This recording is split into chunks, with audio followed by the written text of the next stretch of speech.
We're live from Georgia, a key battleground state in the race for the White House. In just moments, the current U.S. president will debate the former U.S. president as their party's presumptive nominees, a first in American history.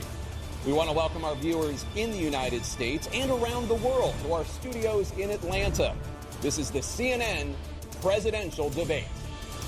This debate is being produced by CNN and is coming to you live on CNN, CNN International, CNN.com, CNN Max, and CNN Espanol. This is a pivotal moment between President Joe Biden and former President Donald Trump in their rematch for the nation's highest office. Each will make his case to the American people with just over 4 months until Election Day. Good evening, I'm Dana Bash, anchor of CNN's Inside Politics and co-anchor of State of the Union. I'm Jake Tapper, anchor of CNN's The Lead and co-anchor of State of the Union. Dana and I will co-moderate this evening. Our job is to facilitate a debate between the two candidates tonight. Before we introduce them, we want to share the rules of the debate with the audience at home. Former President Trump will be on the left side of the screen. President Biden will be appearing on the right. A coin toss determined their positions. Each candidate will have 2 minutes to answer a question and 1 minute each for responses and rebuttals. An additional minute for follow-up, clarification, or response is at the moderator's discretion. When it's time for a candidate to speak, his microphone will be turned on and his opponent's microphone will be turned off. Should a candidate interrupt when his microphone is muted, he will be difficult to understand for viewers at home. At the end of the debate, each candidate will get 2 minutes for closing statements. There is no studio audience tonight. Pre-written notes, props, or contact with campaign staff are not permitted during the debate. By accepting our invitation to debate, both candidates and their campaigns agreed to accept these rules. Now, please welcome the 46th President of the United States, Joe Biden. Folks, how are you?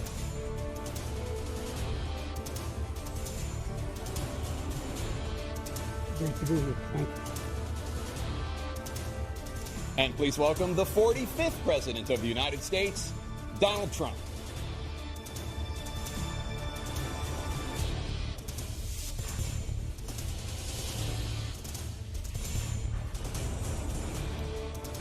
Gentlemen, thanks so much for being here. Let's begin the debate, and let's start with the issue that voters consistently say is their top concern, the economy.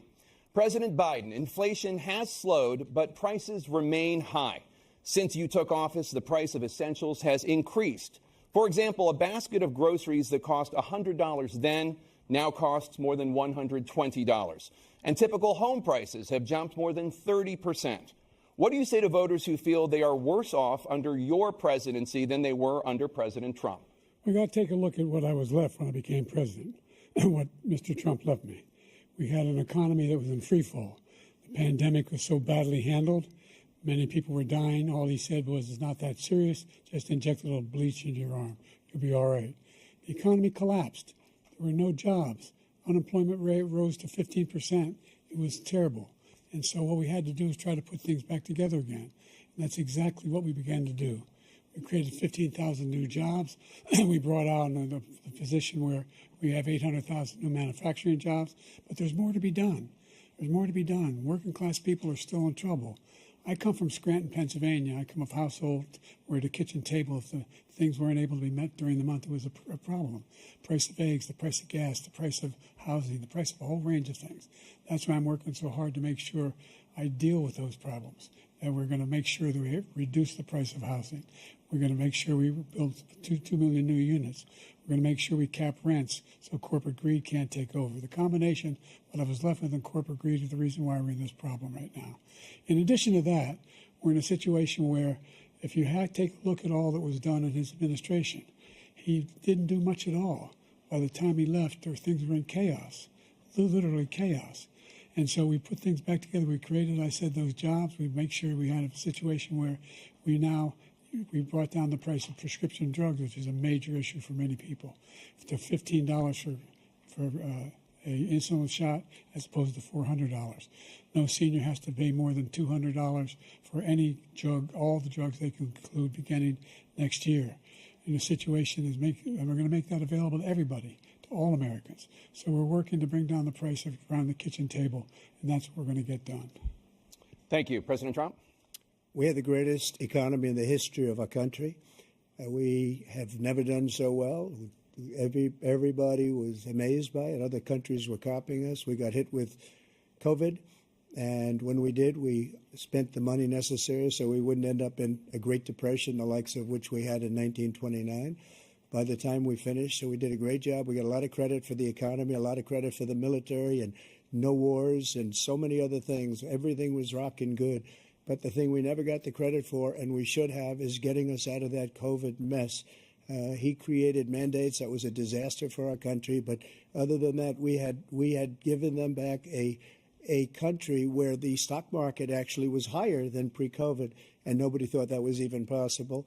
The only jobs he created are for illegal immigrants and bounce-back jobs, a bounce-back from the COVID. He has not done a good job. He's done a poor job, and inflation's killing our country. It is absolutely killing us. Thank you. President Biden? Well, look, the greatest economy in the world, he's the only one who thinks that, I think. I don't know anybody else who thinks he had the greatest economy in the world. And, you know, the fact of the matter is that we found ourselves in a situation where his economy, he rewarded the wealthy. He had the largest tax cut in American history, $2 trillion. He raised a deficit larger than any president has in any one term. He's the only president other than Herbert Hoover who's lost more jobs than he had when he began, since Herbert Hoover. The idea that he did something that was significant. And the military, you know, when he was president, they were still killing people in Afghanistan. He didn't do anything about that. When he was president, we were still finding ourselves in a position where you had a notion that we were this safe country. The truth is, I'm the only president this century that doesn't have this decade, that doesn't have any troops dying anywhere in the world like he did. President Trump, I want to follow up if I can. Am I allowed to respond to him? Well, I'm going to ask you a follow-up. You can do whatever you want with the minute that we give you. I want to follow up. You want to impose a 10% tariff on all goods coming into the U.S. How will you ensure that that doesn't drive prices even higher? It's not going to drive them higher. It's just going to cost countries that have been ripping us off for years, like China and many others, in all fairness to China. It's going to just force them to pay us a lot of money, reduce our deficit tremendously, and give us a lot of power for other things. But he made a statement. The only thing he was right about is I gave you the largest tax cut in history. I also gave you the largest regulation cut in history. That's why we had all the jobs.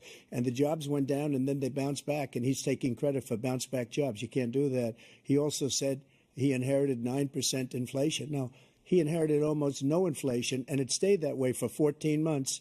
And then it blew up under his leadership because they spent money like a bunch of people that didn't know what they were doing. And they don't know what they were doing. It was the worst, probably the worst administration in history. There's never been. And as far as Afghanistan is concerned, I was getting out of Afghanistan, but we were getting out with dignity, with strength, with power. He got out. It was the most embarrassing day in the history of our country's life. President Trump, over the last 8 years, under both of your administrations, the national debt soared to record highs. And according to a new nonpartisan analysis, President Trump, your administration approved $8.4 trillion in new debt, while so far, President Biden, you've approved $4.3 trillion in new debt. So, former President Trump, many of the tax cuts that you signed into law are set to expire next year. You want to extend them and go even further, you say. With the U.S. facing trillion-dollar deficits and record debt, why should top earners and corporations pay even less in taxes than they do now? Because the tax cuts spurred the greatest economy that we've ever seen just prior to COVID. And even after COVID, it was so strong that we were able to get through COVID much better than just about any other country. But we spurred, that tax spurred. Now, when we cut the taxes, as an example, the corporate tax was cut down to 21% from 39%, plus beyond that. We took in more revenue with much less tax, and companies were bringing back trillions of dollars back into our country. The country was going like never before, and we were ready to start paying down debt. We were ready to start using the liquid gold right under our feet, the oil and gas right under our feet. We were going to have something that nobody else has had. We got hit with COVID. We did a lot to fix it. I gave him an unbelievable situation with all of the therapeutics and all of the things that we came up with. We gave him something great. Remember, more people died under his administration, even though we had largely fixed it. More people died under his administration than our administration, and we were right in the middle of it, something which a lot of people don't like to talk about. But he had far more people dying in his administration. He did the mandate, which is a disaster, mandating it. The vaccine went out. He did a mandate on the vaccine, which is the thing that people most objected to about the vaccine. And he did a very poor job, just a very poor job. And I will tell you, not only poor there, but throughout the entire world, we're no longer respected as a country. They don't respect our leadership. They don't respect the United States anymore. We're like a third world nation between weaponization of his election, trying to go after his political opponent, all of the things he's done. We've become like a third world nation, and it's a shame. The damage he's done to our country. And I'd love to ask him, and will, why he allowed millions of people to come in here from prisons, jails, and mental institutions to come into our country and destroy our country. President Trump, we will get to immigration later in this block. President Biden, I want to give you an opportunity to respond to this question about the national debt. He had the largest national debt of any president in a 4-year period, number one. Number two, that $2 trillion tax cut benefited the very wealthy. What I'm going to do is fix the tax system. For example, we have 1,000 trillionaires in America. Billionaires in America. And what's happening? They're in a situation where they, in fact, pay 8.2% in taxes. If they just paid 24%, 25%, either one of those numbers, they'd raise $500 million, billion dollars, I should say, in a 10-year period. We'd be able to wipe out his debt. We'd be able to help make sure that all those things we need to do, child care, elder care, making sure that we continue to strengthen our health care system, making sure that we're able to make every single solitary person eligible for what I've been able to do with the with the COVID, with dealing with everything we have to do with, look, if we finally beat Medicare. Thank you, President Biden. President Trump? Well, he's right. He did beat Medicare. He beat it to death, and he's destroying Medicare because all of these people are coming in. They're putting them on Medicare. They're putting them on Social Security. They're going to destroy Social Security. This man is going to single-handedly destroy Social Security. These millions and millions of people coming in, they're trying to put them on Social Security. He will wipe out Social Security. He will wipe out Medicare. So he was right in the way he finished that sentence. And it's a shame. What's happened to our country in the last 4 years is not to be believed. Foreign countries, I'm friends with a lot of people, they cannot believe what happened to the United States of America. We're no longer respected. They don't like us. We give them everything they want, and they think we're stupid. They think we're very stupid people. What we're doing for other countries, and they do nothing for us. What this man has done is absolutely criminal. Thank you, President Trump. Dana? This is the first presidential election since the Supreme Court overturned Roe v. Wade. This morning, the court ruled on yet another abortion case, temporarily allowing emergency abortions to continue in Idaho, despite that state's restrictive ban. Former President Trump, you take credit for the decision to overturn Roe v. Wade, which returned the issue of abortion to the states. Correct. However, the federal government still plays a role in whether or not women have access to abortion pills. They're used in about 2/3 of all abortions. As president, would you block abortion medication? First of all, the Supreme Court just approved the abortion pill, and I agree with their decision to have done that, and I will not block it. And if you look at this whole question that you're asking, complex but not really complex. 51 years ago, you had Roe v. Wade, and everybody wanted to get it back to the states. Everybody, without exception. Democrats, Republicans, liberals, conservatives.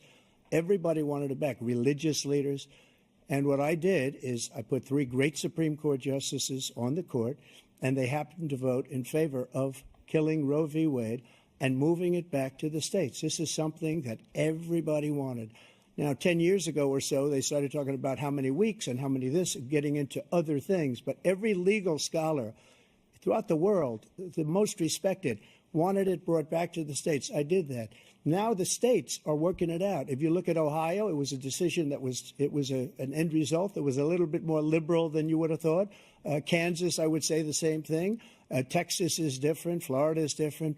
But they're all making their own decisions right now. And right now, the states control it. That's the vote of the people. Like Ronald Reagan, I believe in the exceptions. I am a person that believes. And frankly, I think it's important to believe in the exceptions. Some people, you have to follow your heart. Some people don't believe in that. But I believe in the exceptions for rape, incest, and the life of the mother. I think it's very important. Some people don't. Follow your heart. But you have to get elected also. And because that has to do with other things. You got to get elected. The problem they have is they're radical because they will take the life of a child in the 8th month, the 9th month, and even after birth. After birth, if you look at the former governor of Virginia, he was willing to do this. He said, we'll put the baby aside and we'll determine what we do with the baby, meaning we'll kill the baby. What happened is we brought it back to the states, and the country is now coming together on this issue. It's been a great thing.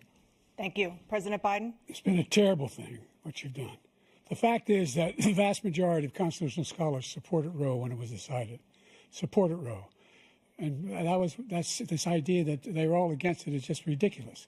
And this is the guy who says the state should be able to have it. We're in a state where in 6 weeks, you don't even know whether you're pregnant or not, but you cannot see a doctor and have him decide on what your circumstances are, whether you need help. The idea that states are able to do this is a little like saying we're going to turn civil rights back to the states, let each state have a different rule. Look, there's so many young women who have been, including a young woman who just was murdered, and he went to the funeral. The idea that she was murdered by an immigrant coming in, they talk about that. But here's the deal: there's a lot of young women who are being raped by their in-laws, by their spouses, brothers and sisters, it's just ridiculous, and they can do nothing about it. And they try to arrest them when they cross state lines. Thank you.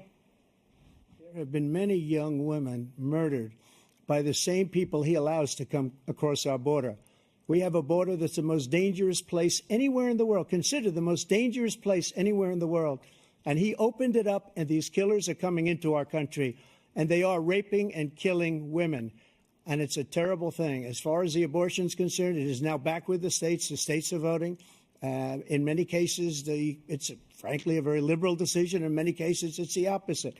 But they're voting, and it's bringing it back to the vote of the people, which is what everybody wanted, including the founders, if they knew about this issue, which, frankly, they didn't. But they would have. Everybody wanted it brought back. Ronald Reagan wanted it brought back. He wasn't able to get it. Everybody wanted it brought back, and many presidents had tried to get it back. I was the one to do it. And again, this gives it the vote of the people, and that's where they wanted it. Every legal scholar wanted it that way.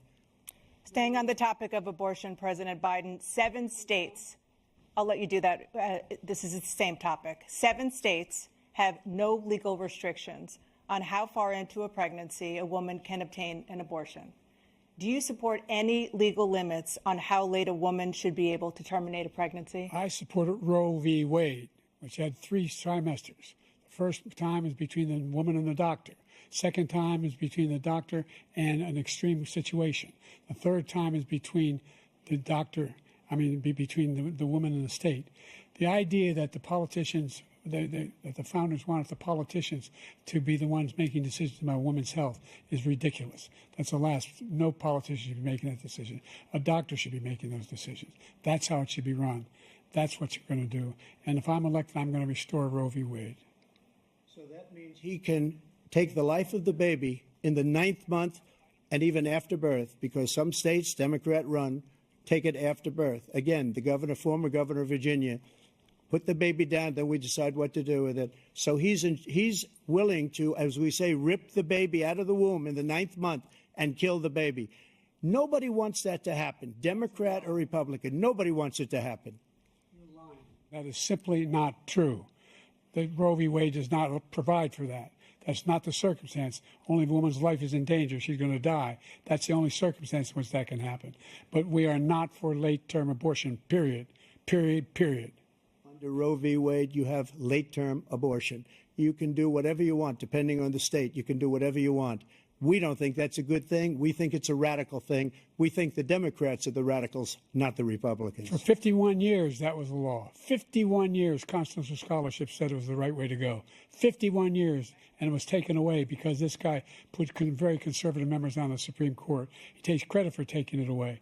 What's he going to do? What's he going to do? In fact, if the MAGA Republicans, he gets elected, and the MAGA Republicans control the Congress, and they pass a universal ban on abortion, period, across the board at 6 weeks or 7 or 8 or 10 weeks, something very, very conservative. Is he going to sign that bill? I'll veto it. He'll sign it. Thank you. Let's turn now to the issue of immigration and border security. President Biden, a record number of migrants have illegally crossed the southern border on your watch. Overwhelming border states and overburdening cities such as New York and Chicago, and in some cases causing real safety and security concerns. Given that, why should voters trust you to solve this crisis? Because we worked very hard to get a bipartisan agreement that not only changed all of that, it made sure that we are in a situation where you had no circumstance where they could come across the border with the number of border police there are now. We significantly increased the number of asylum officers. By the way, the Border Patrol endorsed my position. In addition to that, we found ourselves in a situation where when he was president, he was separating babies from their mothers, putting them in cages, making sure the families were separated. That's not the right way to go. What I've done since I've changed the law, what's happened? I've changed it in a way that now you're in a situation where there are 40% fewer people coming across the border illegally. That's better than when he left office. And I'm going to continue to move until we get the total ban on the total initiative relative to what we can do with more Border Patrol and more asylum officers. President Trump? I really don't know what he said at the end of that sentence. I don't think he knows what he said either. Look, we had the safest border in the history of our country. The border, all he had to do was leave it. All he had to do was leave it. He decided to open up our border, open up our country to people that are from prisons, people that are from mental institutions, insane asylum, terrorists. We have the largest number of terrorists coming into our country right now, all terrorists, all over the world, not just in South America, all over the world. They come from the Middle East, everywhere. All over the world, they're pouring in. And this guy just left it open. And he didn't need legislation because I didn't have legislation. I said, close the border. We had the safest border in history. In that final couple of months of my presidency, we had, according to Border Patrol, who is great, and by the way, who endorsed me for president, but I won't say that, but they endorsed me for president. Brandon, just speak to him. But look, we had the safest border in history. Now we have the worst border in history. There's never been anything like it. And people are dying all over the place, including the people that are coming up in caravans. Thank you, President Trump. President Biden? The only terrorist who's done anything crossing the border is one who came along and killed three, and his administration, killed an al-Qaeda person come in his administration, killed three American soldiers. That's the only terrorist that's there. I'm not saying that no terrorist ever got through, but the idea they're emptying their prisons, we're welcoming these people, that's simply not true. There's no data to support what he said. Once again, he's exaggerating, he's lying. President Trump, staying on the topic of immigration, you've said that you're going to carry out, quote, the largest domestic deportation operation in American history, unquote. Does that mean that you will deport every undocumented immigrant in America, including those who have jobs, including those whose spouses are citizens, and including those who have lived here for decades? And if so, how will you do it? Just 1 second. He said we killed 3 people. The people we killed are al-Baghdadi and Soleimani, the 2 greatest terrorists, biggest terrorists anywhere in the world, and it had a huge impact on everything, not just border, on everything. He's the one that killed people with the bad water, including hundreds of thousands of people dying, and also killing our citizens when they come in. We are living right now in a rat's nest. They're killing our people in New York, in California, in every state in the union, because we don't have borders anymore. Every state is now a border.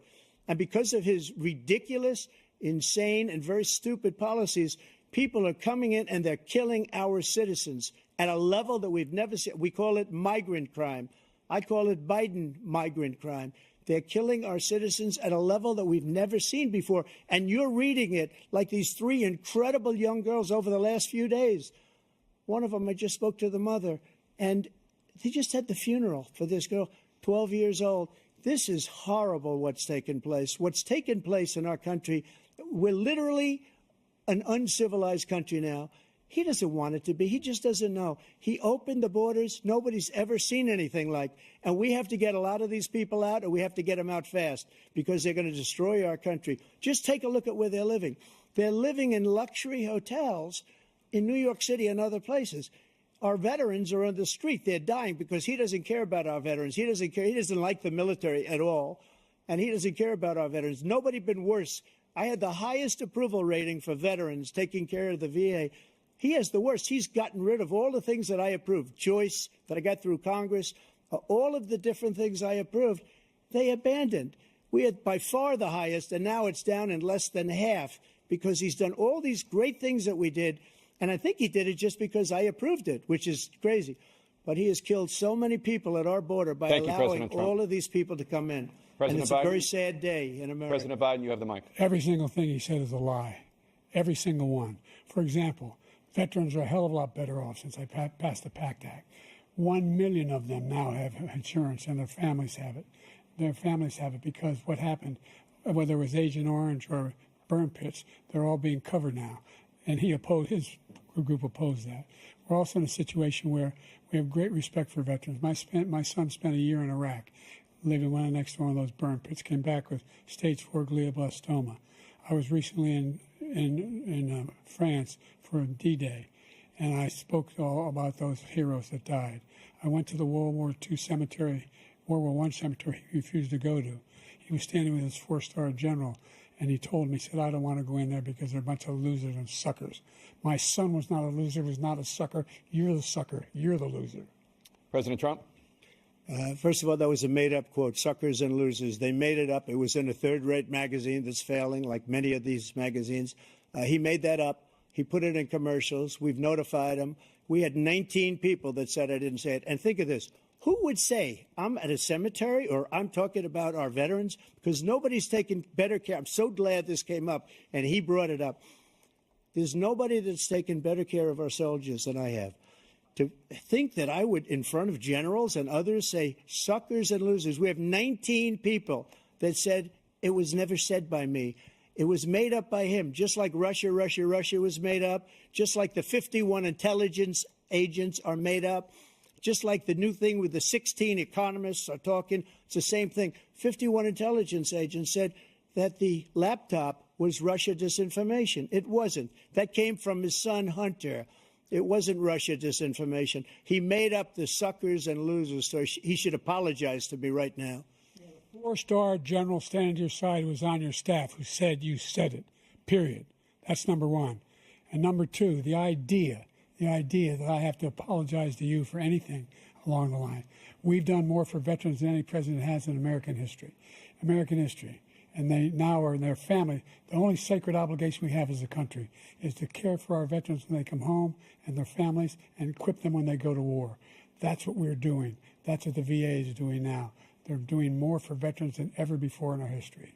All right. Thank you so much. Let's move to the topic of foreign policy. I want to begin with Russia's war against Ukraine, which is now in its third year.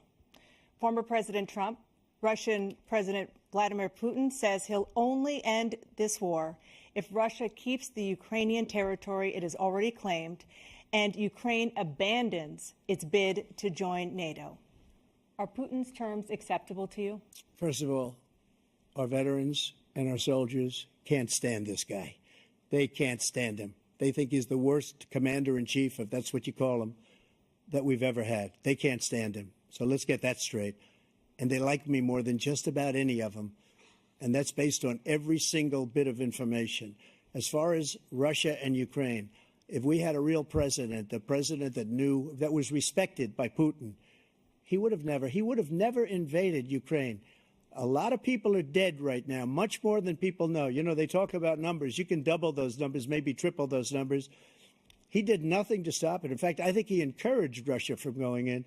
I'll tell you what happened. He was so bad with Afghanistan. It was such a horrible embarrassment, most embarrassing moment in the history of our country, that when Putin watched that and he saw the incompetence, that he should have fired those generals, like I fired the one that you mentioned.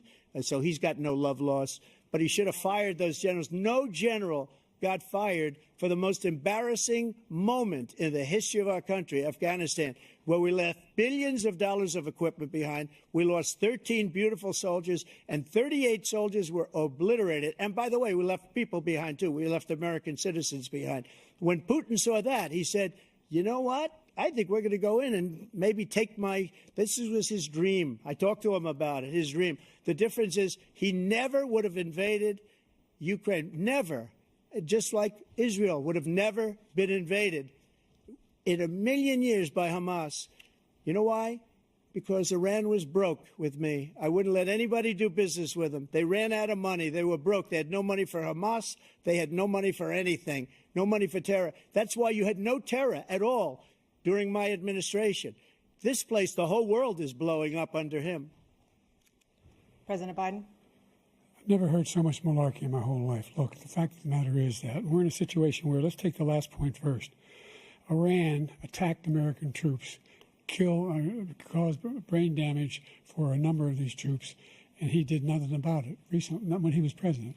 They attacked. He said they're just having headaches. That's all it is. He didn't do a thing when the attack took place, number one. Number two, we got over 100,000 Americans and others out of Afghanistan during that airlift. Number three, we found ourselves in a situation where, if you take a look at what Trump did in Ukraine, this guy told Trump, do whatever you want, and do whatever you want. And that's exactly what Trump did to Putin, encourage him, do whatever you want. And he went in. And listen to what he said when he went in. He was going to take Kyiv in 5 days, remember? Because it's part of the old Soviet Union. That's what he wanted to reestablish, Kyiv. And he, in fact, didn't do it at all. He wasn't able to get it done. And they've lost thousands and thousands of troops, 500,000 troops. President Trump, I never come back said to you that. for 1 minute. I just want to go back to my original question, which is, are Putin's terms acceptable to you? Keeping the territory in Ukraine? No, they're not acceptable. But look, this is a war that never should have started. If we had a leader in this war, he led everybody along. He's given $200 billion now or more to Ukraine. He's given $200 billion. That's a lot of money. I don't think there's ever been anything like it. Every time that Zelensky comes to this country, he walks away with $60 billion. He's the greatest salesman ever. And I'm not knocking him. I'm not knocking anything. I'm only saying the money that we're spending on this war, and we shouldn't be spending, it should have never happened. I will have that war settled between Putin and Zelensky as president-elect before I take office on January 20th. I'll have that war settled. People being killed so needlessly, so stupidly, and I will get it settled, and I'll get it settled fast before I take office. President Biden, you have a minute. The fact is that Putin is a war criminal. He's killed thousands and thousands of people. And he has made one thing clear. He wants to reestablish what was part of the Soviet Empire, not just a piece. He wants all of Ukraine. That's what he wants. And then you think he'll stop there? Do you think he'll stop when if he takes Ukraine? What do you think happens to Poland? What do you think of Belarus? What do you think happens to those NATO countries? And so if you want a war, you ought to find out what he's going to do, because if, in fact, he does what he says and walks away, and by the way, all that money we give Ukraine are from weapons we make here in the United States. We give them the weapons, not the money at this point. And our NATO allies have produced as much funding for Ukraine as we have. That's why we're strong. Thank you. Moving on to the Middle East. In October, Hamas attacked Israel, killing more than 1,000 people and taking hundreds of hostages. Among those held and thought to still be alive are 5 Americans. Israel's response has killed thousands of Palestinians and created a humanitarian crisis in Gaza. President Biden, you've put forward a proposal to resolve this conflict, but so far Hamas has not released the remaining hostages, and Israel is continuing its military offensive in Gaza. So what additional leverage will you use to get Hamas and Israel to end the war? You have 2 minutes.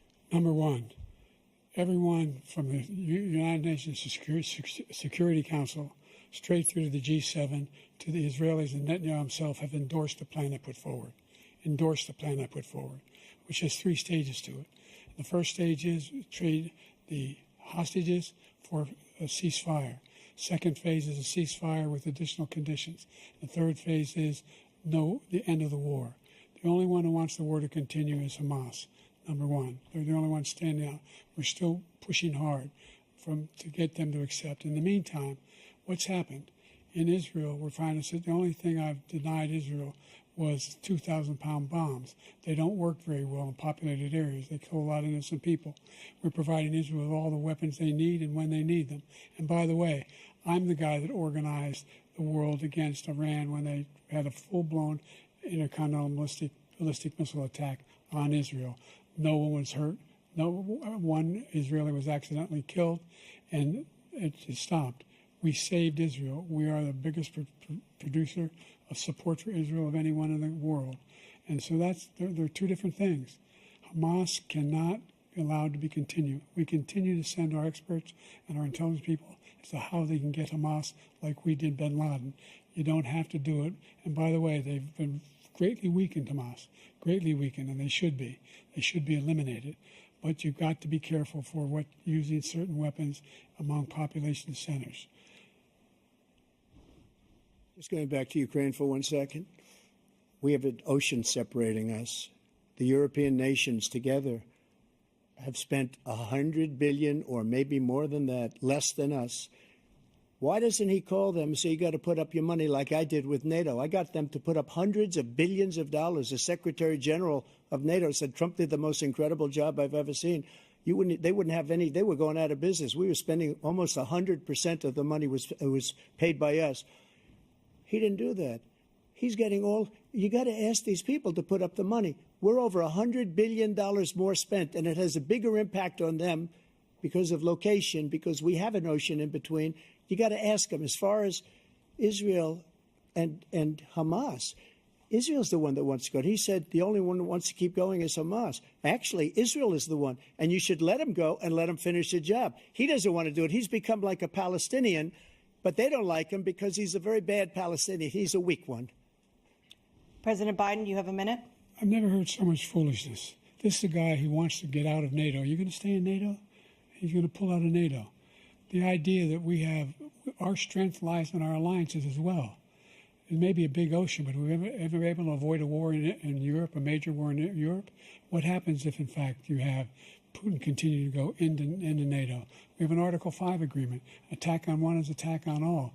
You want to start the nuclear war he keeps talking about, go ahead. Let Putin go in and control Ukraine and then move on to Poland and other places. You see what happens then. He has no idea what the hell he's talking about. And by the way, I got 50 other nations around the world to support Ukraine, including Japan and South Korea, because they understand that this kind of dislocation has a serious threat to the whole world peace. No major war in Europe has ever been able to be contained just to Europe. President Trump, just to follow up, would you support the creation of an independent Palestinian state in order to achieve peace in the region? I'd have to see, but before we do that, the problem we have is that we spend all the money. So they kill us on trade. I made great trade deals with the European nations because if you add them up, they're about the same size economically. Their economy is about the same size as the United States. And they were no cars, they don't want anything that we have, but we're supposed to take their cars, their food, their everything, their agriculture. I changed that. But the big thing I changed is they don't want to pay. And the only reason that he can play games with NATO is because I got them to put up hundreds of billions of dollars. I said, and he's right about this, I said, no, I'm not going to support NATO if you don't pay. They asked me that question, would you guard us against Russia, at a very secret meeting of the 28 states at that time, nations at that time. And I said, no, if you don't pay, I won't do that. And you know what happened?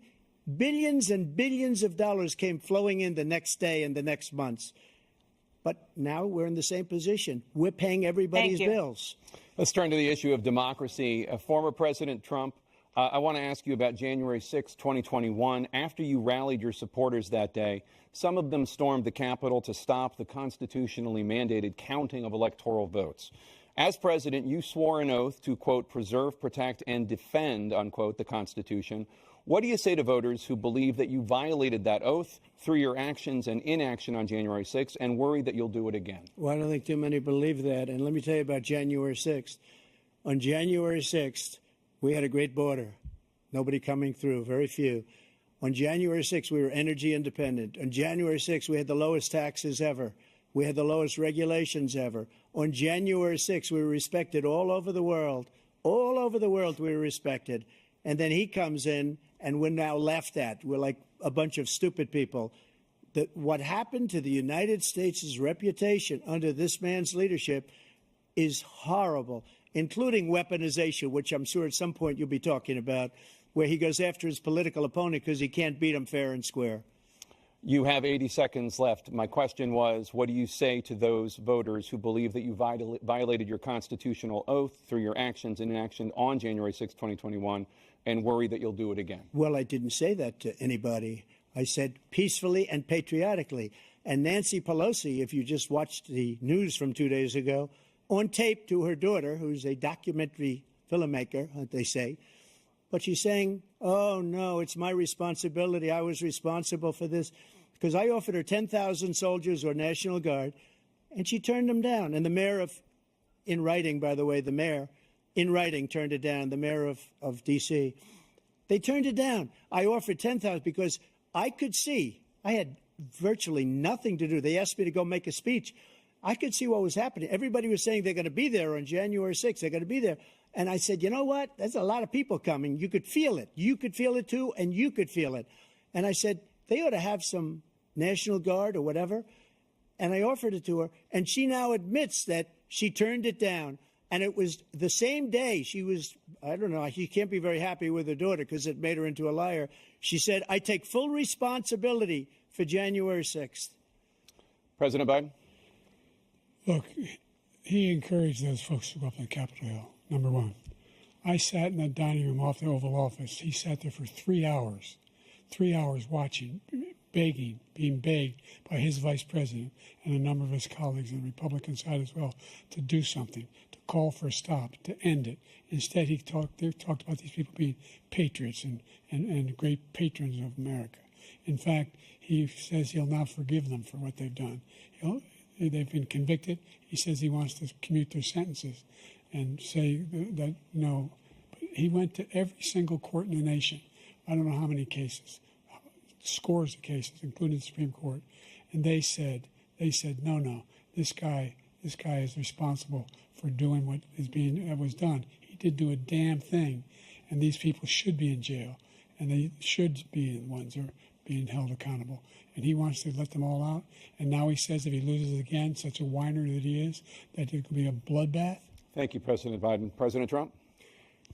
What they've done to some people that are so innocent, you ought to be ashamed of yourself. What you have done, how you've destroyed the lives of so many people. When they ripped down Portland, when they ripped down many other cities, you go to Minnesota, Minneapolis, what they've done there, with the fires all over the city. If I didn't bring in the National Guard, that city would have been destroyed. When you look at all of they took over big chunks of Seattle. I was all set to bring in the National Guard. They heard that. They saw them coming, and they left immediately. What he said about this whole subject is so off. Peacefully patriotic. One other thing. The Unselect Committee, which is basically two horrible Republicans that are all gone now, out of office, and Democrats, all Democrats, they destroyed and deleted all of the information they found because they found out we were right. We were right. And they deleted and destroyed all of the information. They should go to jail for that. If a Republican did that, they'd go to jail. Thank you, President Trump. President Biden, I want to give you a minute. The only person on this stage is a convicted felon is the man I'm looking at right now. And the fact of the matter is, what he's telling you is simply not true. The fact is that there was no effort on his part to stop what was going on up in Capitol Hill. And all those people, every one of those who were convicted, deserves to be convicted. The idea that they didn't kill somebody, just went in and broke down doors, broke the windows, occupied offices, turned over desks, turned them over statues. The idea that those people are patriots? Come on. When I asked him the first two debates we had, first time around, I said, will you denounce the Proud Boys? He said, no, I'll tell them to stand by. The idea he's refusing, will you denounce these guys? Will you denounce the people we're talking about now? Will you denounce the people who attacked that Capitol? What are you going to do? I'm going to give you a minute, President Trump, for a follow-up question I have. After a jury convicted you of 34 felonies last month, you said if reelected, you would, quote, have every right to go after, unquote, your political opponents. You just talked about members of the Select Committee on January 6th going to jail. Your main political opponent is standing on stage with you tonight. Can you clarify exactly what it means about you feeling you have every right to go after your political opponents? Well, I said my retribution is going to be success. We're going to make this country successful again, because right now it's a failing nation. My retribution is going to be success. But when he talks about a convicted felon, his son is a convicted felon at a very high level. His son is convicted, going to be convicted probably numerous other times. Should have been convicted before, but his Justice Department let the statute of limitations lapse on the most important things. But he could be a convicted felon as soon as he gets out of office. Joe could be a convicted felon with all of the things that he's done. He's done horrible things. All of the death caused at the border, telling the Ukrainian people that we're going to want $1 billion or you change the prosecutor. Otherwise, you're not getting $1 billion. If I ever said that, that's quid pro quo. That we're not going to do anything. We're not going to give you $1 billion unless you change your prosecutor, having to do with the son. This man is a criminal. This man, you're lucky. You're lucky. I did nothing wrong. We'd have a system that was rigged and disgusting. I did nothing wrong. Thank you, President Trump. President Biden, you have said, I'm coming right to you, sir. You want to respond? Go ahead. I'll give you a minute to respond. The idea that I did anything wrong relative to what you're talking about is outrageous. It's simply a lie, number one. Number two, the idea that you have a right to seek retribution against any American just because you're president is wrong. It's simply wrong. No president's ever spoken like that before. No president in our history has spoken like that before. Number three, the crimes that you are still charged with, and think of all the civil penalties you have. How many billions of dollars do you owe in civil penalties for molesting a woman in public, for doing a whole range of things, of having sex with a porn star on the night while your wife was pregnant? I mean, what are you talking about? You have the morals of an alley cat. Give you a minute, sir. I didn't have sex with a porn star, number one.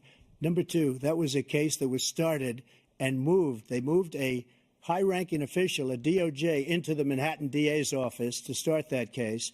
That case is going to be appealed and won. We had a very terrible judge, a horrible judge, Democrat. The prosecutor were all high-ranking Democrats, appointed people, and both the civil and the criminal. He basically went after his political opponent because he thought it was going to damage me. But when the public found out about these cases, because they understand it better than he does, he has no idea what these cases are. But when they found out about these cases, you know what they did? My poll numbers went up, way up. You know that because you're reporting it. And we took in more money in the last 2 weeks than we've ever taken in the history of any campaign. I don't think any campaign has ever taken. Hundreds of millions of dollars came pouring in because the public knows it's a scam, and it's a guy that's after his political opponent because he can't win fair and square. Thank you, President Trump. President Biden, you have said, quote, Donald Trump and his MAGA Republicans are determined to destroy American democracy. Do you believe that the tens of millions of Americans who are likely to vote for President Trump will be voting against American democracy? The more they know about what he's done, yes. The more they know about what he's done. And there's a lot more coming. He's got a lot of cases down the road coming around. He's got a whole range of issues he has to face. I don't know what the juries will do, but I do know he has a real problem. And so the fact that, could you ever think you hear any president say that I'm going to seek retribution? Do you ever hear any president say that I thought Hitler had some good ideas? What got me involved to run in the first place after my son had died, I decided in Iraq, because of Iraq, I said I wasn't going to run again until I saw what happened in Charlottesville, Virginia. People coming out of the woods carrying swastikas on torches, and singing the same anti-Semitic bile they sang when back in Germany. And the young woman got killed. I spoke to the mother, and they asked him. They said, "What do you think of those people? The ones who got killed, the one who tried to stop it, and the ones," he said, "I think they're fine people on both sides." What American president would ever say, Nazis coming out of fields carrying torches, singing the same anti-Semitic bile, carrying swastikas, were fine people? And this is the guy who says Hitler's done some good things. I'd like to know what they are. Good things Hitler's done, that's what he said. This guy has no sense of American democracy. President Trump. Jake, both of you know that story has been totally wiped out because when you see the sentence, it said 100% exoneration on this. So he just keeps it going. He says he ran because of Charlottesville. He didn't run because of Charlottesville. He ran because it was his last chance. He's not equipped to be president. You know it, and I know it. It's ridiculous. We have a debate. We're trying to justify his presidency. His presidency, he's without question the worst president, the worst presidency in the history of our country. We shouldn't be having a debate about it. There's nothing to debate. He made up the Charlottesville story, and you'll see it's debunked all over the place. Every reasonable anchor has debunked it. And just the other day it came out where it was fully debunked. It's a nonsense story. He knows that, and he didn't run because of Charlottesville. He used that as an excuse to run. President Biden? And debunked. It happened. All you have to do is listen to what was said at the time. And the idea that somehow that's the only reason I ran because I was worried a guy like this guy could get elected. If he thought they were good people coming out of that forest, carrying those woods, carrying those torches, then he didn't deserve to be president. Didn't deserve to be president at all. And the idea that he's talking about all this being fabricated, we saw with our own eyes. We saw what happened on January 6th. We saw the people breaking through the windows. We saw people occupying his own vice president. Look, there's a reason why 40 of his 44 top cabinet officers refused to endorse him this time. His vice president hasn't endorsed him this time. So why? Why? They know him well. They serve with him. Why are they not endorsing him? Thank you, President Biden. We're going to be right back with more from the CNN presidential debate.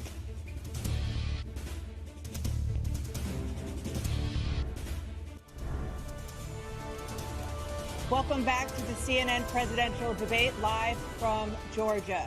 Let's talk about persistent challenges you both faced in your first terms and you'd certainly face again in a second term. President Biden, while black unemployment dropped to a record low under your presidency, black families still earned far less than white families. Black mothers are still 3 times more likely to die from pregnancy-related causes, and black Americans are imprisoned at 5 times the rate of white Americans. What do you say to black voters who are disappointed that you haven't made more progress? They acknowledge they made a lot of progress, number one. The fact of the matter is there's more small black businesses that have been started than any time in history. Number two, the wages of black unemployment is the lowest level it's been in a long, long time. Number three, we're trying to provide housing for black Americans and dealing with the segregation that exists among these corporations that collude to keep people out of their houses. And in addition to that, we find that the impact on the choice that black families have to make relative to child care is incredibly difficult. When we did the first major piece of legislation in the past, I was able to reduce black child care costs. I cut them in half. We got to make sure we provide for child care costs. We got to make sure, because when you provide those child care protections, you increase economic growth because more people can be in the job market. So there's more to be done, considerably more to be done. But we've done a great deal so far, and I'm not letting up, and they know it. You have 49 seconds left. What do you say to black voters who are disappointed with the progress so far? I say I don't blame them for being disappointed. Inflation is still hurting them badly. For example, I provided for the idea that any black family, first-time home buyer, should get a $10,000 tax credit to be able to buy their first home so they can get started. I made sure that we're in a situation where all those black families and those black individuals who provided had to take out student loans that were ballooning, that if they were engaged in nursing, and anything having to do with volunteerism, if they paid their bills for 10 years on their student debt, all the rest is forgiven after 10 years. Millions have benefited from that. And we're going to do a whole lot more for black families. Thank you, President Trump. And he caused the inflation. He's blaming inflation, and he's right, it's been very bad. He caused the inflation, and it's killing black families and Hispanic families and just about everybody. It's killing people. They can't buy groceries anymore. They can't. You look at the cost of food where it's doubled and tripled and quadrupled. They can't live. They're not living anymore. He caused this inflation. I gave him a country with essentially no inflation. It was perfect. It was so good. All he had to do is leave it alone. He destroyed it with his Green New scam and all this money that's being thrown out the window. He caused inflation. As sure as you're sitting there, the fact is that his big kill on the black people is the millions of people that he's allowed to come in through the border. They're taking black jobs now, and it could be 18, it could be 19, and even 20 million people. They're taking black jobs, and they're taking Hispanic jobs, and you haven't seen it yet, but you're going to see something that's going to be the worst in our history. Thank you. President Biden?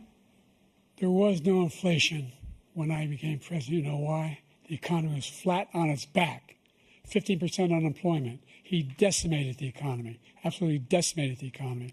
That's why there was no inflation at the time. There were no jobs. We provided thousands of millions of jobs for individuals who are in all communities, including minority communities. We made sure that they have health insurance. We have covered, the ACA has increased. I made sure that there are $8,000 per person in a family to get written off for health care. But this guy wants to eliminate that. They tried 50 times. He wants to get rid of the ACA again, and they're going to try again if they win. We find ourselves in a position where the idea that we're not doing anything, we put more police on the street than any administration has. He wants to cut the cops. We're providing for equity and making sure people have a shot to make it. There's a lot going on, but in inflation, he caused it by his tremendous malfeasance in the way he handled the pandemic. Thank you. Another persistent challenge is the climate crisis. 2023 was the hottest year in recorded history, and communities across the country are confronting the devastating effects of extreme heat, intensifying wildfires, stronger hurricanes, and rising sea levels. Former President Trump, you've vowed to end your opponent's climate initiatives, but will you take any action as president to slow the climate crisis? Well, let me just go back to what he said about the police, how close the police are to him. Almost every police group in the nation from every state is supporting Donald J. Trump. Almost every police group. And what he's done to the black population is horrible, including the fact that for 10 years he called them super predators. We can't, in the 1990s, we can't forget that. Super predators was his name, and he called it to them for 10, and they've taken great offense at it, and now they see it happening. But when they see what I did for criminal justice reform and for the historically black colleges and universities, where I funded them and got them all funded, and the opportunity zones with Tim, as you know, Tim Scott was incredible. He did a great job, great senator from South Carolina. He came to me with the idea, and it was a great idea. It's one of the most successful economic development acts ever in the country, opportunity zones. And the biggest beneficiary are blacks. And that's why we have the best numbers with them in maybe ever. They're saying ever. I read this morning where ever, the best numbers. He's lost much of the black population because he's done a horrible job for black people. He's also done a horrible job for Hispanics. But wait till you see these millions of people pouring into our country, and they're going to take the jobs. And it's already started, and you haven't seen anything yet. It's a disaster. You've 38 seconds left. President Trump, will you take any action as president to slow the climate crisis? So I want absolutely immaculate clean water, and I want absolutely clean air, and we had it. We had H2O. We had the best numbers ever, and we were using all forms of energy, all forms, everything. And yet, during my 4 years, I had the best environmental numbers ever.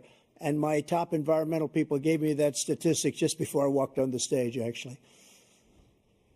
I don't know where the hell he's been. The idea that anything he said is true. I've passed the most extensive climate change legislation in history. We find ourselves, and by the way, black colleges, I came up with $15 billion for HBCUs, historic black universities and colleges, because they don't have the kind of contributors that they have to build these laboratories and the like. Any black student is capable in college of doing any white student can do. They just don't have the money, but now they'll be able to get those jobs in high tech. We're in a situation where the idea that he is claiming to have done something that had the cleanest water, he hadn't done a damn thing for the environment. He pulled out of the Paris Peace Accord, Climate Accord. I immediately joined it because if we reach 1.5 degrees Celsius at any one point, there's no way back. The only existential threat to humanity is climate change. And he didn't do a damn thing about it. He wants to undo all that I've done. The Paris Accord was going to cost us $1 trillion, and China nothing, and Russia nothing, and India nothing. It was a ripoff of the United States. And I ended it because I didn't want to waste that money because they treat us horribly. We were the only ones who was costing us money. Nobody else was paying into it. And it was a disaster. But everything that he said just now, I'll give you an example. I heard him say before insulin. I'm the one that got the insulin down for the seniors. I took care of the seniors. What he's doing is destroying all of our medical programs because the migrants coming in, they want everybody. And look, I have the biggest heart on the stage. I guarantee you that. And I want to take care of people. But we're destroying our country. They're taking over our schools, our hospitals, and they're going to be taking over Social Security. He is destroying Social Security, Medicare, and Medicaid. The idea is that we, in fact, we were the only ones of consequence who were not members of the Paris Accord. How can we do anything if we're not able to? The United States can't get its pollution under control.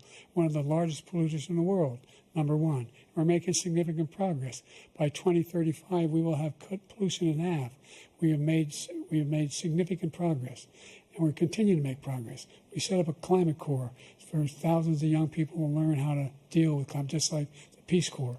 And we're moving in directions that are going to significantly change the elements of cause of pollution.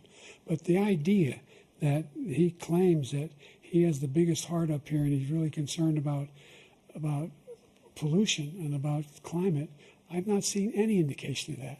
And by the way, with regard to prescription drugs, one company agreed that they would reduce the price to $35, which I was calling for, one, voluntarily.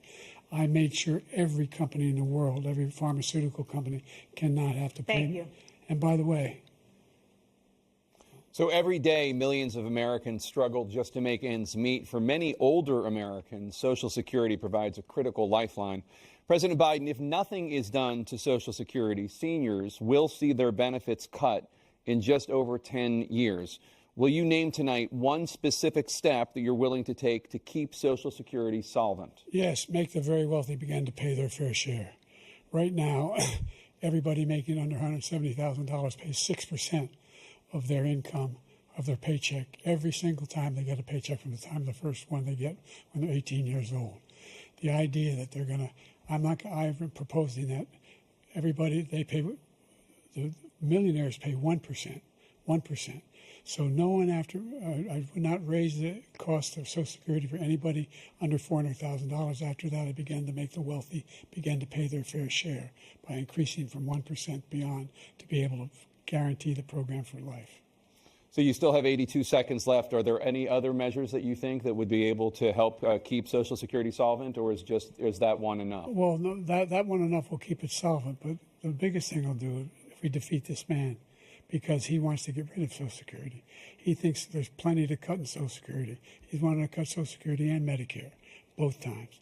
And if you look at the program put forward by the House Republican caucus that I believe supports, is in fact want to cut it as well.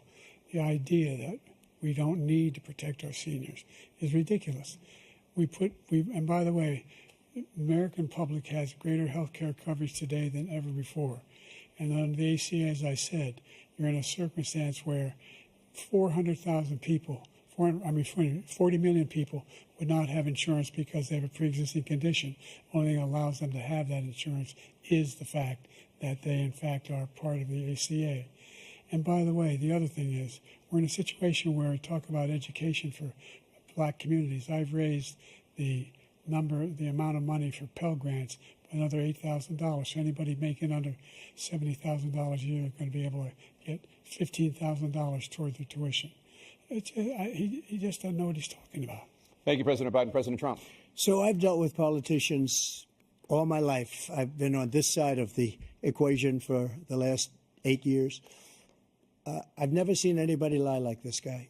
He lies. I've never seen it. He can look you in the face. About so many other things, too.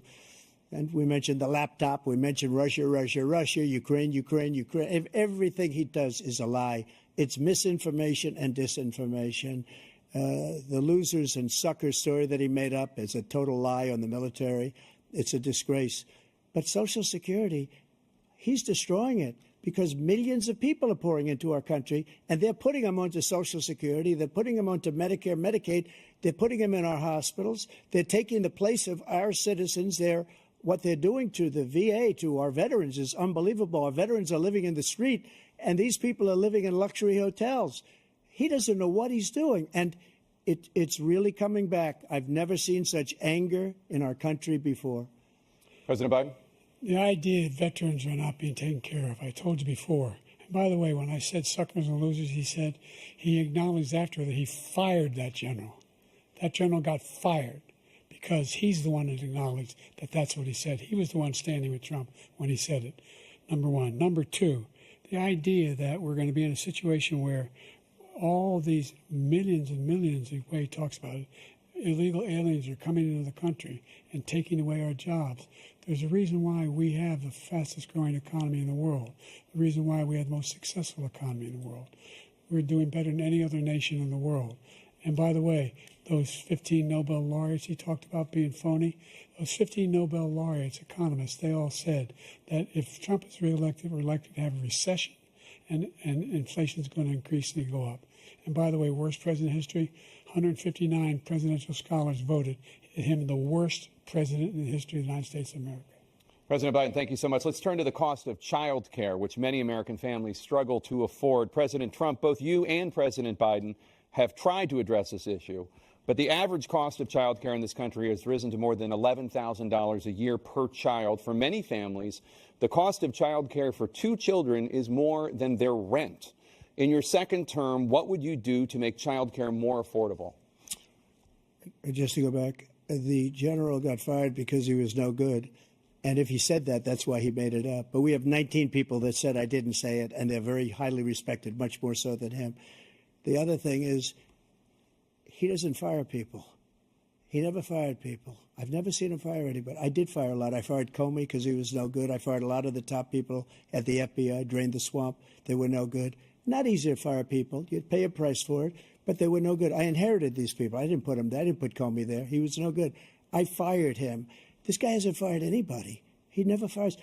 He should have fired every military man that was involved with that the Afghanistan horror show, the most embarrassing moment in the history of our country. He didn't fire. Did you fire anybody? Did you fire anybody that's on the border that's allowed us to have the worst border in the history of the world? Did anybody get fired for allowing 18 million people, many from prisons, many from mental institutions? Did you fire anybody that allowed our country to be destroyed? Joe, our country is being destroyed as you and I sit up here and waste a lot of time on this debate. This shouldn't be a debate. He is the worst president. He just said about me because I said it. But look, he's the worst president in the history of our country. He's destroyed our country. Now, all of a sudden, he's trying to get a little tough on the border. He came out with a nothing deal, and it reduced it a little bit, like this much. It's insignificant. He wants open borders. He wants our country to either be destroyed or he wants to pick up those people as voters.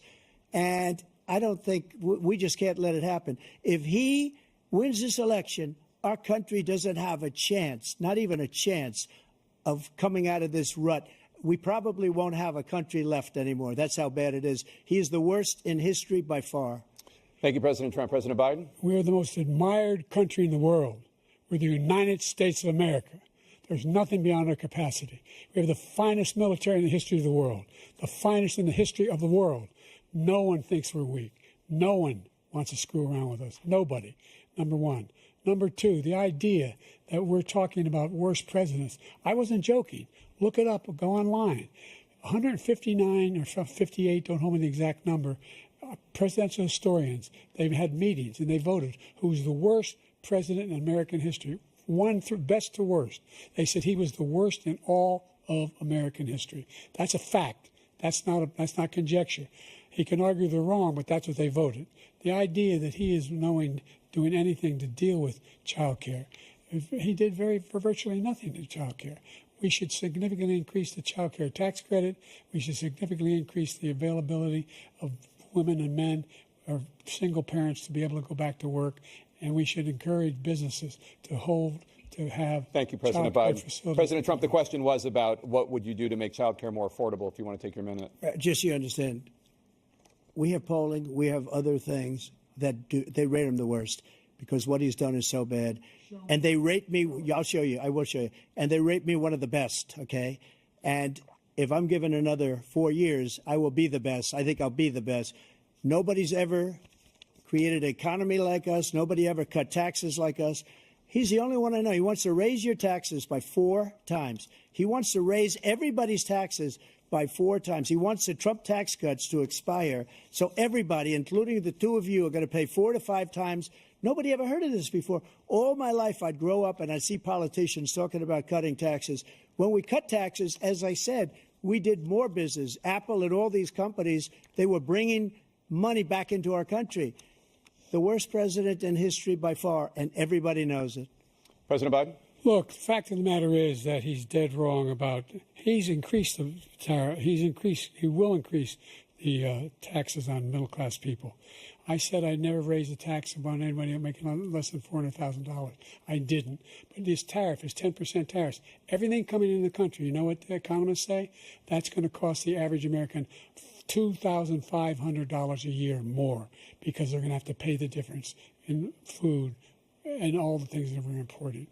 Number two, he's in a situation where he talks about how he has not raised, he's somehow helped the middle class.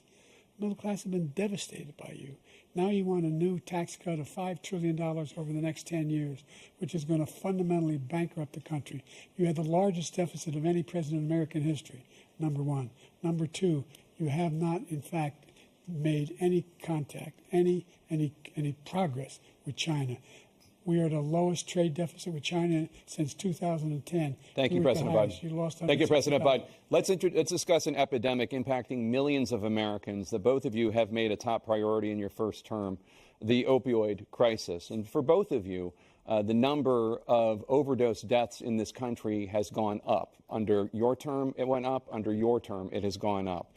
Former President Trump, despite the efforts that both of you have made, more than 100,000 Americans are dying from overdoses every year, primarily from fentanyl and other opioids. What will you do to help Americans right now in the throes of addiction who are struggling to get the treatment they need? To finish up, we now have the largest deficit in the history of our country under this guy. We have the largest deficit with China. He gets paid by China. He's a Manchurian candidate. He gets money from China. So I think he's afraid to deal with them or something. But do you notice he never took out my tariffs because we bring in so much money with the tariffs that I imposed on China. He never took them away. He can't because it's too much money. It's tremendous. And we saved our steel industries, and there was more to come, but he hasn't done that. But he hasn't cut the tariffs because he can't, because it's too much money.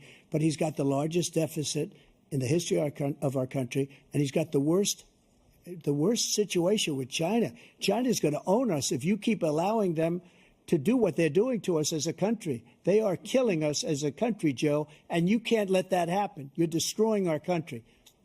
So, President Trump, you have 67 seconds left. The question was, what are you going to do to help Americans in the throes of addiction right now who are struggling to get the treatment they need? Jake, we were doing very well at addiction until the COVID came along. We had the 2.5, almost 3 years of like nobody's ever had before, any country, in every way. And then we had to get tough. And it was the drugs pouring across the border it started to increase. We got great equipment. We bought the certain dog that's the most incredible thing that you've ever seen, the way they can spot it. We did a lot. And we were getting very low numbers, very, very low numbers. Then he came along. The numbers, have you seen the numbers now? It's not only the 18 million people that I believe is even low because the gotaways, they don't even talk about gotaways. But the numbers of the amount of drugs and human trafficking in women coming across our border, the worst thing I've ever seen, at numbers that nobody's ever seen under him because the border's so bad. But the number of drugs coming across our border now is the largest we've ever had by far. President Trump, thank you. President Biden? Fentanyl and the byproducts of fentanyl went down for a while. And I wanted to make sure we use the machinery that can detect fentanyl, these big machines that roll over everything that comes across the border. And it costs a lot of money. That was part of this deal we put together, this bipartisan deal. More fentanyl machines, more be able to detect drugs, more numbers of agents, more numbers of all the people at the border. And when we had that deal done, he called his Republican colleagues and said, don't do it. It's going to hurt me politically. No, he never argued it's not a good bill. It's a really good bill. We need those machines. We need those machines. And we're coming down very hard in every country in Asia in terms of precursors for fentanyl. And Mexico is working with us to make sure they don't have the technology to be able to put it together. That's what we have to do. We need those machines. Thank you, President Biden. President Trump, and again, the question is about Americans in the throes of addiction right now, struggling to get the treatment they need. Well, this does pertain to it. He ended Remain in Mexico. He ended catch and release. I made it catch and release in Mexico, not catch and release here. We had so many things that we had done, hard negotiations with Mexico, and I got it all for nothing. It's just like when you have a hostage. We always pay $6 billion for a hostage. Every time we say it's a hostage. Now we have a hostage, a Wall Street Journal reporter, I think a good guy, and he's over there because Putin is laughing at this guy, probably asking for billions of dollars for the reporter. I will have him out very quickly as soon as I take office. Before I take office, I said by literally as soon as I win the election, I will have that reporter out. He should have had him out a long time ago. But Putin's probably asking for billions and billions of dollars because this guy pays it every time. We had two cases where he paid $6 billion for 5 people. I got 58 people out, and I paid essentially nothing. Thank you, President Trump. Dana? Let's turn to concerns that voters have about each of you. President Biden, you would be 86 at the end of your second term. How do you address concerns about your capability to handle the toughest job in the world well into your 80s? Well, first of all, I spent half my career being criticized being the youngest person in politics. I was the second youngest person ever elected to the United States Senate, and now I'm the oldest. This guy's 3 years younger and a lot less competent. I think that just look at the record. Look at what I've done. Look how I've turned around the horrible situation he left me. As I said, 15 million new jobs, 800,000 manufacturing jobs, more investment in America, over billions of dollars in private investment in enterprises that we are growing. By the way, we brought an awful lot of people. Well, the whole idea of computer chips, we used to have 40% of the market. We invented those chips, and we lost it because he was sending people to find the cheapest jobs overseas and to bring home a product. So I went to South Korea. I convinced Samsung to invest billions of dollars here in the United States. And guess what? Those fabs, they call to build these chips, those fabs pay over $100,000. You don't need a college degree for them. And there's billions, about $40 billion already being invested and being built right now in the United States, creating significant jobs for Americans from all over the world. President Biden, you have 40 seconds left. Would you like to add anything? Yeah, I would. The idea that somehow we are this failing country. I never heard a president talk like this before. We're the envy of the world. Name me a single major country president who wouldn't trade places with the United States of America for all our problems and all our opportunities. We're the most progressive country in the world in getting things done. We're the strongest country in the world. We're a country in the world who keeps our word, and everybody trusts us, all of our allies, and those who he coddles up to, from Kim Jong-un, who he sends love letters to, and Putin, etc. They don't want to screw around with us. Thank you. Former President Trump, to follow up, you would be 82 at the end of your second term. What do you say to voters who have concerns about your capabilities to serve? Well, I took 2 tests, cognitive tests. I aced them, both of them, as you know. We made it public. He took none. I'd like to see him take one, just one, a real easy one. Like go through the first 5 questions. He couldn't do it. But I took 2 cognitive tests. I took physical exams every year. And, you know, we knock on wood wherever we may have wood, that I'm in very good health. I just won 2 club championships, not even senior, 2 regular club championships. To do that, you have to be quite smart, and you have to be able to hit the ball a long way. and I do it. He doesn't do it. He can't hit a ball 50 yards. He challenged me to a golf match. He can't hit a ball 50 yards.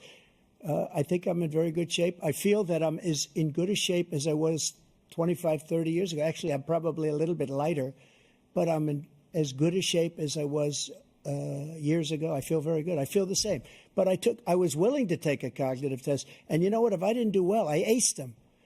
Dr. Ronnie Jackson, who's a great guy when he was White House doctor. And then I took another one, a similar one. And one of them said they've never seen anybody ace him. Thank you. President Biden? You can see he is 6'5" and only 223 pounds, or 235 pounds. Well, you said 6'4", 200. Well, anyway, that's what anyway, just take a look at what he says he is and take a look at what he is. Look, I'd be happy to have a driving contest with him. I got my handicap, which when I was vice president, down to a 6. But by the way, I told you before, I'm happy to play golf with you if you carry your own bag. Think you can do it? That's the biggest lie. He's a 6 handicap of all. I was an 8 handicap. Yeah. 8. But I have, you know how many? I've seen you swing. I know you swing. Okay, let's not act like children. President Trump, we're going to 21 turn Let's not act like children. to a specific concern that voters have about you. Will you pledge tonight that once all legal challenges have been exhausted, that you will accept the results of this election, regardless of who wins, and you will say right now that political violence in any form is unacceptable? Well, I shouldn't have to say that, but of course I believe that. It's totally unacceptable. And if you would see my statements that I made on Twitter at the time, and also my statement that I made in the Rose Garden, you would say it's one of the strongest statements you've ever seen. In addition to the speech I made in front of, I believe, the largest crowd I've ever spoken to, and I will tell you, nobody ever talks about that. They talk about a relatively small number of people that went to the Capitol, and in many cases were ushered in by the police. And as Nancy Pelosi said, it was her responsibility, not mine. She said that loud and clear. But the answer is, if the election is fair, free, and I want that more than anybody. And I'll tell you something. I wish he was a great president, because I wouldn't be here right now. I'd be at one of my many places enjoying myself. I wouldn't be under indictment because I wouldn't have been his political opponent, because he indicted me because I was his opponent. I wish he was a great president. I would rather have that. I wouldn't be here. I don't mind being here. But the only reason I'm here is he's so bad as a president that I'm going to make America great again. We're going to make America great again. We're a failing nation right now. We're a seriously failing nation. And we're a failing nation because of him. His policies are so bad. His military policies are insane. They're insane. These are wars that will never end with him. He will drive us into World War III, and we're closer to World War III than anybody can imagine. We are very, very close to World War III, and he's driving us there. And Kim Jong-un and President Xi of China, Kim Jong-un of North Korea, all of these, Putin, they don't respect him. They don't fear him. They have nothing going with this gentleman, and he's going to drive us into World War III. You want a World War III, let him follow and win, and let Putin say, do what you want, NATO. Just do what you want. There's a thing called Article 5.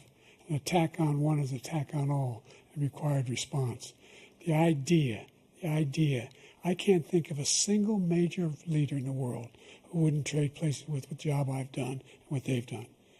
Because we are a powerful nation. We have wonderful people. It's because of the people, not me. It's because of the American people. They're capable of anything, and they step up when they're needed. And right now, we're needed. We're needed to protect the world because our own safety is at stake. And again, you want to have a war, just let Putin go ahead and take Kyiv, make sure they move on, see what happens in Poland, Hungary, and other places along that border. Then you have a war.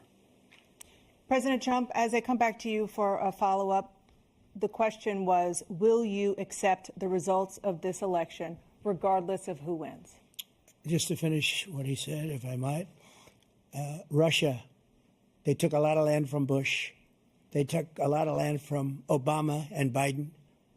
They took no land, nothing from Trump, nothing. He knew not to do it.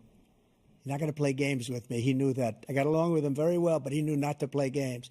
He took nothing from me. But now he's going to take the whole thing from this man right here. That's a war that should have never started. It would have never started, ever, with me. And he's going to take Ukraine. And, you know, you asked me a question before, would you do this? He's got us in such a bad position right now with Ukraine and Russia, because Ukraine's not winning that war. He said, I will never settle until such time. They're running out of people. They're running out of soldiers. They've lost so many people. It's so sad. They've lost so many people, and they've lost those gorgeous cities with the golden domes that are 1,000 years old, all because of him and stupid decisions. Russia would have never attacked if I were President Trump, president. the question was, will you accept the results of the election, regardless of who wins? Yes or no, please. If it's a fair and legal and good election, absolutely. I would have much rather accepted these, but the fraud and everything else was ridiculous. And if you want, we'll have a news conference on it in a week, or we'll have another one of these in a week. But I will absolutely, there's nothing I'd rather do. It would be much easier for me to do that than I'm running again. I wasn't really going to run until I saw the horrible job he did. He's destroying our country. I would be very happy to be someplace else, in a nice location someplace. And again, no indictments, no political opponent stuff, because it's the only way he thinks he can win. But unfortunately, it's driven up my numbers and driven them up to a very high level because the people understand it. Well, let's see what your numbers are when this election is over. Let's see. You're a whiner. When you lost the first time, you continued, you appealed and appealed to courts all across the country. Not one single court in America said any of your claims had any merit, state or local, none. But you continue to provoke this lie about somehow there's all this misrepresentation, all this stealing. There is no evidence of that at all. And I tell you what, I doubt whether you'll accept it because you're such a whiner. The idea if you lose again, you accepting anything, you can't stand the loss. Something snapped in you when you lost the last time. We'll be right back with more from the CNN presidential debate, live from Georgia. It is now time for the candidates to deliver their closing statements as predetermined by a coin toss. We're going to begin with you, President Biden. You have 2 minutes. We've made significant progress from the debacle that was left by President Trump in his last term. We find ourselves in a situation where, number one, we have to make sure that we have a fair tax system. I ask anyone out there in the audience, or anyone out watching this debate, do you think the tax system is fair? The fact is that I said nobody even making under $400,000 had a single penny increase in their taxes, and will not. And if I'm reelected, that'll be the case again. But this guy has increased your taxes because of the deficit. Number one, he's increased inflation because of the debacle he left after the way he handled the pandemic. And he finds himself in a position where he now wants to tax you more by putting a 10% tariff on everything that comes into the United States of America. What I did, when, for example, he wants to get rid of the ability of Medicare for us to be able to negotiate drug prices with the big pharma companies. Well, guess what? We got it down to $35 for insulin instead of $400.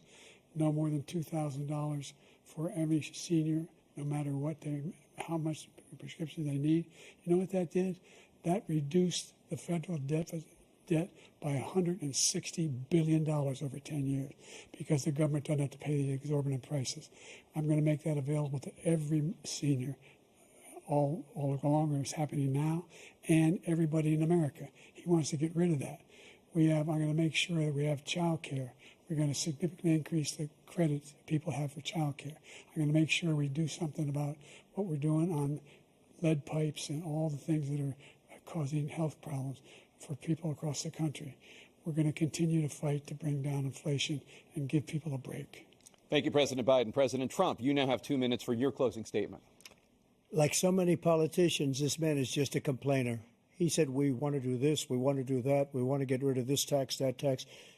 But he doesn't do anything. All he does is make our country unsafe by allowing millions and millions of people to pour in. Our military doesn't respect him. We look like fools in Afghanistan. We didn't stop Israel, it was such a horrible thing that would have never happened. It should have never happened. Iran was broke. Anybody that did business with Iran, including China, they couldn't do business with the United States. They all passed. Iran was broke. They had no money for Hamas or Hezbollah, for terror, no money whatsoever. Again, Ukraine should have never happened. He talks about all this stuff, but he didn't do it. For 3.5 years, we're living in hell. We have the Palestinians and we have everybody else rioting all over the place. You talk about Charlottesville. This is 100 times Charlottesville, 1,000 times. The whole country is exploding because of you, because they don't respect you, and they have to respect their president, and they don't respect you throughout the world. What we did was incredible. We rebuilt the military. We got the largest tax cut in history, the largest regulation cut in history. The reason he's got jobs is because I cut the regulations that gave jobs, but he's putting a lot of those regulations back on. All of the things that we've done, nobody's never seen anything like. Even from a medical standpoint, right to try, where we can try space-age materials instead of going to Asia or going to Europe and trying to get when you're terminally ill. Now you can go and you can get something. You sign a document. They've been trying to get it for 42 years. But you know what we did for the military was incredible. Choice for our soldiers, where our soldiers, instead of waiting for 3 months to see a doctor, can go out and get themselves fixed up and readied up and take care of themselves, and they're living. And that's why I had the highest approval rating in the history of the VA. So all of these things, we're in a failing nation, but it's not going to be failing anymore. We're going to make it great again. Thank you, former President Trump, President Biden.